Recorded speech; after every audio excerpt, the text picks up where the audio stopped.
আসসালামু আলাইকুম। অবশেষে কিন্তু হাজার সমস্যার সম্মুখীন শেষে কিন্তু বিপিএল আবার কিন্তু মাঠে ফিরছে অলরেডি। তো কালকে কিন্তু ঢাকার মুখোমুখি মাঠে নামবে হচ্ছে রংপুর।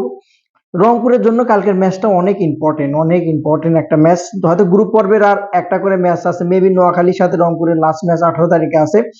যেটা কিন্তু কালকে রংপুরের যে ম্যাচটা অনেক ইম্পর্টেন্ট। শেষে এসে কিন্তু রংপুর পয়েন্ট টেবিলে শেষে থেকে কিন্তু খেয়ে হারাইছে। যেখান থেকে নিজেদের কিন্তু খুঁজে পাচ্ছে না। তো যেহেতু ৩ টা দল আছে অলরেডি কিন্তু ৩ টা দল কোয়ালিফাই করে ফেলেছে। সো নিচে যেহেতু রংপুর, ঢাকা এবং নোয়াখালী আছে, তাদের দিকে যদি আপনি একটু খেয়াল করে তাকান সেদিক থেকে বিবেচনা করলে রংপুর কিন্তু অনেকটাই শক্তিশালী। কারণ নোয়াখালীর অবস্থা খুবই খারাপ, অলরেডি আজকে কিন্তু বিদায় নিয়েছে।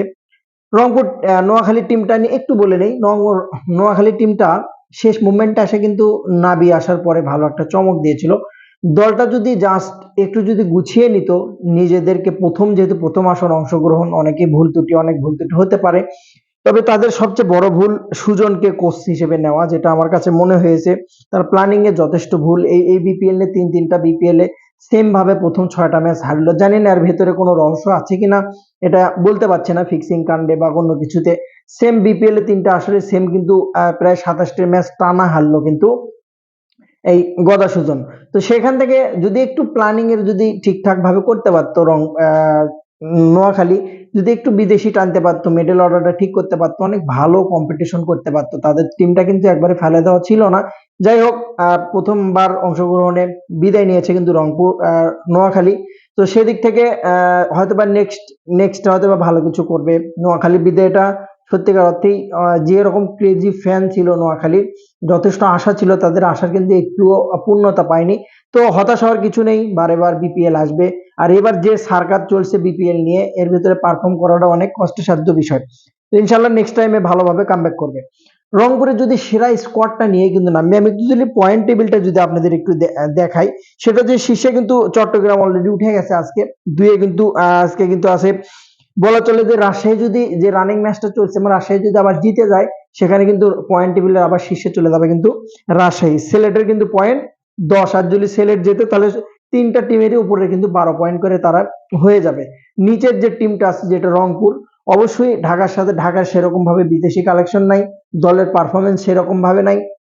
সো নিচের যে 3টা টিম আছে তার ভেতরে রংপুরের ফেভারিট। কালকে যদি রংপুর জিতে যায়, অবশ্যই কিন্তু কোয়ালিফায়ার অনেকটাই কাছাকাছি চলে যাবে। আর একটা ম্যাচ ছিল, কোয়ালিফাই কনফার্ম করে ছাড়বে বলা চলে। একাদশটা কেমন হতে পারে রংপুরে? অবশ্যই সেরা একাদশ নিয়ে কিন্তু রংপুর মাঠে নামবে 100%। কারণ তাদের কোচ মিকি আত্তার অলরেডি কিন্তু বলে দিয়েছে যে আমাদের সেরা স্কোয়াডটা নিয়ে কিন্তু আমরা মাঠে নামবো। আসলে টি-টোয়েন্টি খেলা অনেক সময় এরকম হয়। আপনি যদি বিবেচনা করেন, রংপুর টিমটা কিন্তু একবারে ফেলে দিতে পারবেন না, যথেষ্ট শক্তিশালী একটা টিম কিন্তু। তারপরেও তারা কিন্তু পারফরমেন্সের দিক থেকে প্রথমে যেভাবে কামব্যাক করেছিল, পরবর্তীতে কিন্তু আর ঠিকঠাক ভাবে নিজেদের মেলে ধরতে পারেনি। কিন্তু তো অনেক কিছুই আছে। সো যে সিচুয়েশন বিপিএল এর চলতেছে, এর ভিতর পারফর্ম করাটা অনেক কষ্টসাধ্য। তো মেবি 4 বিদেশির ভিতর হয়তোবা ডেভিড মালান কামব্যাক করবে, রংপুরের মেবি কামব্যাক করবে। আকিব জাভেদ থাকবে, 2টা বিদেশি চলে গেল। ইফতিকার বা সুফিয়ান মুকিমকে কিন্তু বাদ দেওয়ার সম্ভাবনা আছে, যেহেতু ফাহিম আশরাফ কামব্যাক করছে। সো ইফতিকার হয়তো বা বাদ পড়বে এবং ফাহিম আশরাফকে কিন্তু তারা রাখবে, এবং খুশদিল তো কনফার্ম।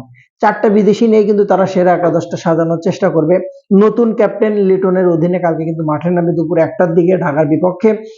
লিটনের অধিনায়কত্ব যথেষ্ট ভালো, বাংলাদেশ টিমে যথেষ্ট ভালো সার্ভিস দিয়েছে। অধিনায়কের বিষয়টা হয়তোবা নিজের পারফরমেন্সটা ওরকম হচ্ছে না, বা অধিনায়কের দায়িত্ব দেওয়ার পরে পারফরমেন্সটা তার ফিরতেও পারে।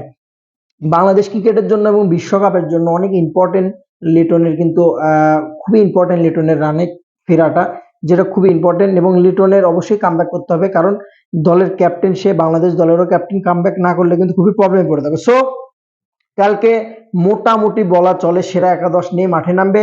ঢাকার দিকে যদি তাকান, আহামরি বিদেশি সেরকম কোয়ালিটি নেই, ইমাদ ওয়াসিম। সো আদার্স যেগুলো আছে, আমার কাছে মনে হয়েছে রংপুর অনেকটাই দুর্বল। ঢাকা যতটুকু, আমি যতটুকু বিবেচনা করছি, তার কাছে রংপুরের কাছে ঢাকা অনেক দুর্বল, অনেকটাই দুর্বল। সো টি-টোয়েন্টি খেলা যে কোনো মুহূর্তে যে কোনো কিছু হওয়ার সম্ভাবনা আছে। তবে মরণ কামড় দিয়ে কিন্তু কাল মাঠে নামবে রংপুর। বেস্ট অফ লাক, খেলা এনজয় করুন। বিপিএল আবার মাঠে ফিরছে। আজকে যে পরিমাণ দর্শক ছিল, ঢাকার দর্শক মনে হচ্ছিল যে অপেক্ষা করছিল কবে ঢাকাতে বিপিএল আসবে। এরকম ক্রাউডই তো আমরা চাই, আমরা তো ক্রিকেটটাকে ভালোবাসি। মাঝখান থেকে কিছু দালাল ঢুকে ক্রিকেটটাকে নষ্ট করে দেয়, যেটা কিন্তু খুবই খারাপ। সো কামব্যাক করছে, ক্রিকেটটা মাঠে ফিরছে, বিপিএলটা মাঠে ফিরছে অনেক জটিলতার ভেতর দিয়ে। এনজয় করুন কালকে রংপুরের ম্যাচ। ভালো থাকুন। সালাম আলাইকুম।